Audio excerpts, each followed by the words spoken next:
Hello students. Last video में हमने exercise 2.1 complete कर ली थी। आज हम देखेंगे एक्सरसाइज 2.2। एक्सरसाइज 2.2 का जो फर्स्ट क्वेश्चन है वो है, if you subtract 1/2 from a number and multiply the result by 1/2 you get 1/8, what is number. तो देखिए, ये जो वर्ड प्रॉब्लम है ये आपको कह रही है कि अगर हम किसी नंबर में से 1/2 सब्ट्रैक्ट कर दें और जो रिजल्ट आएगा हमारे पास, अगर उसके अंदर हम क्या कर दें 1/2 का मल्टीप्लाई कर दें, तो हमारे पास रिजल्ट क्या आएगा 1/8। इसको हम इक्वेशन में लिखेंगे। तो सबसे पहले इसकी इक्वेशन बनाते हैं। तो हम मान लेते हैं कि लेट नंबर कितना है हमारे पास, ये हमने मान लिया है एक्स है। तो इसने बोला है कि इस x में से क्या करना है, इस 1/2 को सब्ट्रैक्ट करना। तो लिख देंगे x माइनस 1/2। तो हमारे पास रिजल्ट क्या आएगा x माइनस 1/2। फिर बोला कि इसके अंदर हम क्या कर दें, अगर मल्टीप्लाई कर दें 1/2 से, तो हमने यहाँ मल्टीप्लाई कर दिया 1/2। देखिए x माइनस 1/2, और इसने बोला कि इस रिजल्ट से आपको किससे मल्टीप्लाई करना है 1/2 से। तो आपका आंसर क्या आएगा, अब जो भी आंसर आएगा हमारा वो कहाँ लिख देंगे, हम इक्वल में लिख देंगे। तो इक्वल में क्या आएगा 1/8। अब इस इक्वेशन को हमको सॉल्व करना है। तो मैंने बताया था कि आपको स्टार्ट कहाँ से करना है, आपको सबसे पहले ब्रैकेट के बाहर लेना होगा, क्योंकि हमने बोडो मास का रूल पढ़ा था। बोडो मास के रूल के अकॉर्डिंग हमको ब्रैकेट के अंदर से सॉल्व करना होता है। लेकिन क्या करना है, अभी हमें इसको इस तरफ लेके आना साइड डिजिट को।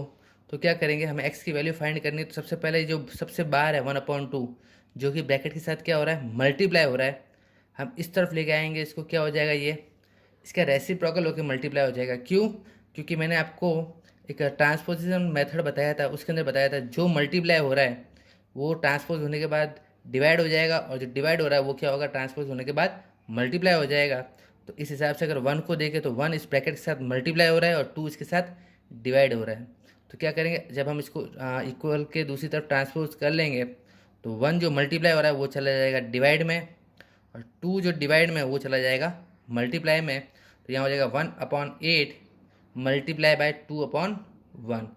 याद रखिए, जब भी फ्रैक्शन को आप ट्रांसपोज कर रहे हो तो क्या होगा, अगर मल्टीप्लाई का रिलेशन वहाँ जाके इसको ट्रांसपोज हो जाएगा तो क्या होगा, इसका रेसिप्रोकल होके मल्टीप्लाई हो जाएगा।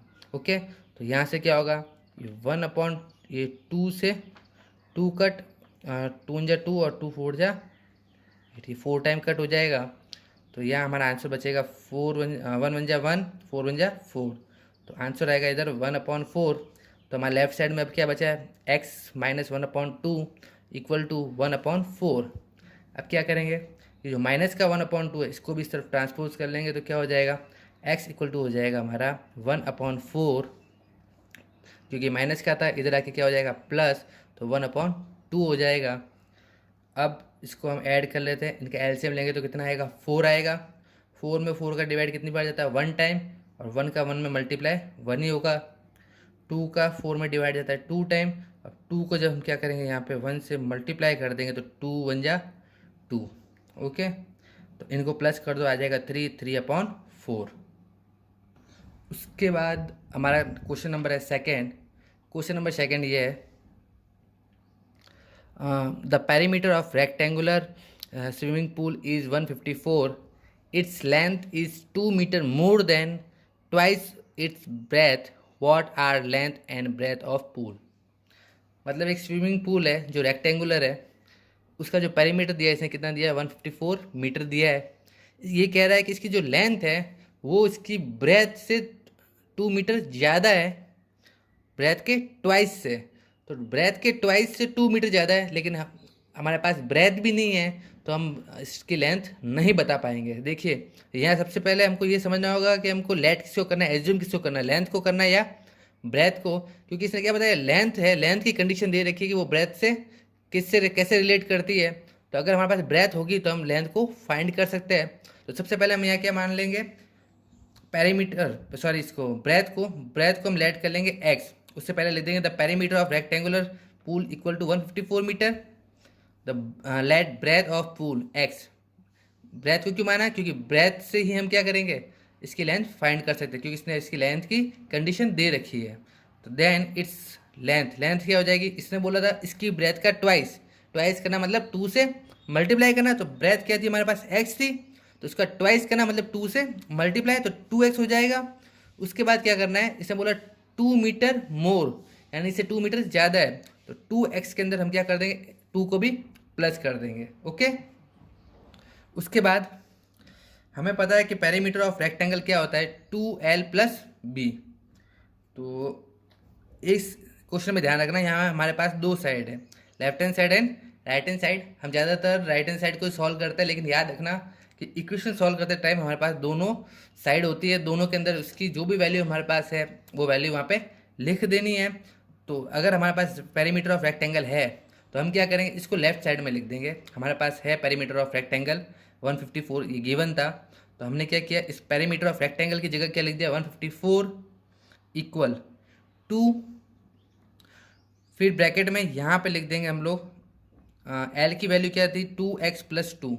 तो यहाँ पे मैंने अलग से ब्रैकेट नहीं बनाया है, यहाँ पे लिख दिया 2x प्लस 2। ये जो वैल्यू है ये किसकी है, 2x प्लस 2, ये है इसकी लेंथ की वैल्यू, प्लस बी हमने क्या ऐड किया था, x, तो b को हमने यहाँ पे x लिख दिया है। अब देखिए 2 यहाँ सबसे बार क्या हो रहा है, मल्टीप्लाई हो रहा है, इस तरफ आएगा तो क्या होगा, ट्रांसपोज होने के बाद मल्टीप्लाई का जस्ट ऑपोजिट हो जाएगा, ये हो जाएगा डिवाइड। क्या हो जाएगा, डिवाइड। तो 154 डिवाइड बाई 2। अब देखिए इस ब्रैकेट के अंदर भी हम सॉल्व कर लेते, 2x और 1x टोटल मिला के कितने x हो गए, 3x। तो यहाँ हमने लिख दिया 3x प्लस 2। अब 154 को 2 से डिवाइड करेंगे कितना आएगा, 77 आ जाएगा, 77 आएगा। लेकिन यहाँ पे 2 क्या हो रहा है, प्लस हो रहा है, क्या हो रहा है, प्लस। जब ये प्लस का है इस तरफ लाएंगे तो 77 से क्या हो जाएगा, ये डिवाइड हो जाएगा, क्या हो जाएगा, डिवाइड, सॉरी माइनस हो जाएगा, क्या हो जाएगा, माइनस। प्लस का उल्टा क्या होता है, माइनस। तो यहाँ से 77 माइनस 2 इक्वल टू कितना होगा, 75। और इस तरफ क्या रह जाएगा हमारा, सिर्फ 3x। 3 और x के बीच में क्या हो रहा है, मल्टीप्लाई हो रहा है, क्योंकि हमें x की वैल्यू फाइंड करनी है। तो 3 मल्टीप्लाई में इस तरफ आएगा तो क्या हो जाएगा, ये डिवाइड। तो हो जाएगा 75/3। आप इसको उल्टा मत लिख दीजिएगा, क्योंकि ज़्यादातर स्टूडेंट इसको उल्टा ही लिखते हैं, 3/75 लिख देंगे, ये रॉन्ग हो जाएगा। आपको याद रखना, जिसने अपनी जगह बदली है वही अपॉन में जाएगा, क्योंकि 3 इस तरफ आया है तो अपॉन में 3 ही जाएगा। तो 75/3, तो इसको डिवाइड करेंगे तो आंसर आएगा 25। तो हमारे पास ब्रेथ आ गई है, ब्रेथ आई है 25 मीटर। लेंथ हमको फाइंड करनी है, तो लेंथ की कंडीशन क्या थी, यहाँ पे थी 2x प्लस 2, तो x में हम वैल्यू रख देंगे 25, तो 2 into 25 plus 2 equal to 50 plus 2। 50 कैसे, 2 5 इंटू 25, 50 प्लस 2, तो 52 आ जाएगा हमारा आंसर। नेक्स्ट क्वेश्चन है हमारा question number 3। The base of an isosceles triangle is 4/3 centimeter. The perimeter of triangle is 4 and 2/15 centimeter. What is the length of the either of the remaining equal side? ये कह रहा है कि एक triangle है, आइसोस्केल triangle, जिसकी क्या है, इसका बेस इसने दे दिया 4/3 सेंटीमीटर दिया है, और पेरीमीटर दिया है इसने 4 and 2/15। क्योंकि आइसोस्केल ट्राइंगल है तो सीधी सी बात है, इसके दो जो साइड होगी वो आपस में इक्वल होगी, तो हमें उन दोनों साइड को फाइंड करना है। तो हम क्या करेंगे, सबसे पहले लिख देंगे आइसोस्केल ट्राइंगल का बेस कितना है, और इसने क्या इन्फॉर्मेशन दी है, पेरीमीटर, तो ये हमने यहाँ पे लिख दिया है।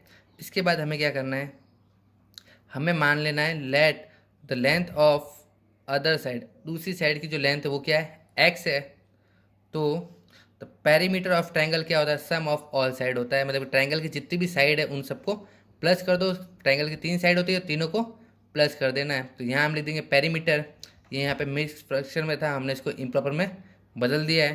तो यहाँ लिख देंगे 62/15 equal to 4/3 plus, first side भी x है और दूसरी साइड भी x है, तो दोनों को x लिख देंगे। ये यहाँ प्लस का इस तरफ लाएंगे तो क्या हो जाएगा, माइनस का हो जाएगा। तो लिख देंगे 62/15 माइनस 4/3 इक्वल टू होगा 2x, क्यों x और x, 1x क्या होता है, 2x हो जाएगा। तो अब इनका एलसीएम लेंगे 15 और 3 का, तो एलसीएम 15 ही आता है। इस 15 में इस 15 का डिवाइड दो कितनी बार जाता है, 1 टाइम, और 1 को इस 62 से मल्टीप्लाई करो तो 62 ही आएगा। फिर इस 15 में इस 3 का डिवाइड देंगे कितनी बार जाएगा, 5 टाइम जाता है। इस 15 में 3 का डिवाइड 5 टाइम जाएगा, तो 5 को अगर 4 से मल्टीप्लाई करेंगे तो आ जाएगा 20, और 62 माइनस 20 कितना होता है, ये हो जाता है 42। तो यहाँ आ जाएगा 42/15, लेकिन यहाँ पे 2 मल्टीप्लाई में, इधर आएगा तो क्या हो जाएगा डिवाइड में। अब ये डिवाइड में जा रहा है तो इसके लिए हमको ऊपर 1 लिखना जरूरी, इसको लिख देंगे 1/2। क्यों? क्योंकि 2/1 को हम क्या लिख सकते हैं यहाँ पे, सॉरी 2 को क्या लिख सकते हैं, 2/1 लिख सकते हैं, क्योंकि अपॉन में हमेशा हर किसी के 1 होता ही है। इस तरफ आएगा तो क्या होगा, इसका रेसिप्रोकल हो जाएगा 1/2। 2 से इसको कट करो, आएगा 21 टाइम। अब 21/15। अब हम जानते हैं दोनों 3 की टेबल से कट होते हैं, 3 की टेबल से कट कर दो तो आ जाएगा 7/15। तो अब 7/15 इसको मिक्स फ्रैक्शन में बदलेंगे, 5 का डिवाइड 7 में देंगे तो 1 टाइम जाता है, रिमाइंडर हमारा 2 रहता है। और किससे डिवाइड देता है हमने 5 से, तो लिखेंगे 1 and 2/15 centimetre equal to x. X की वैल्यू आती है। 4th क्वेश्चन है जो आज आपको होमवर्क में करना है, तो इसके लिए मैं थोड़ा हिंट आपको दे देता हूँ, आपकी इक्वेशन बना देता हूँ, इसके आगे आपको इसको सॉल्व करना है। The sum of 2 number is 95। इसने बोला है कि 2 नंबर का सम कितना है, 95 है। If one exceeds the other by 15, एक जो नंबर है वो दूसरे से कितना ज़्यादा है, 15 है। फाइंड द नंबर, आपको नंबर फाइंड करना है। तो सबसे पहले लिख देंगे हम, क्या दिया है इसने, सम ऑफ नंबर दिया है 95, लिख दिया हमने। फिर क्या करेंगे, एज्यूम कर लेंगे let one number be x, एक नंबर क्या हमने मान लिया एक्स, देन अदर नंबर, दूसरा नंबर क्या होगा, उसके अंदर हम क्या कर देंगे 15 प्लस कर देंगे। अब क्योंकि इसने बोला है कि दोनों नंबर का सम कितना है 95 है, तो हम यहाँ लिख देंगे एक्स पहला नंबर, एक्स प्लस 15 ये दूसरा नंबर, इसको मैं ब्रैकेट में लिख देता हूँ, आप ब्रैकेट में लिख दीजिएगा इसको एक्स प्लस 15। तो यहाँ पे होगा 95। तो इस इक्वेशन को आपको होमवर्क में सॉल्व करना है।